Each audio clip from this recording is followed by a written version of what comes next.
ហោខេត្តសៀមរាបព្រិឋានឱសថ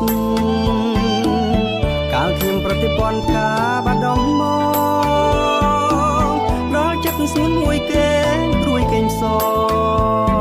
ងតែបាត់ដំបងពងស្មាចំបាឥឡូវបានយល់ចំបៃសៀមរាបក្រោកជ្រួតជ្រាបពោបញ្ញារាទ្រូងបងបានស្បើយពីក្តីទុក្ខាដែលការចំបាឲ្យរៀមក្រៀមក្រំ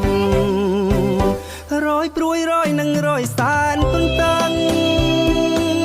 ពុំខាញដំណឹងដែលច្រៀងផ្ដែផ្ដាំកន្លងផុតទៅជាយូរខែឆ្នាំតើឲ្យទ្រាំចាំដេចទៅពេលនេះចំបៃសៀមរាបបងអើ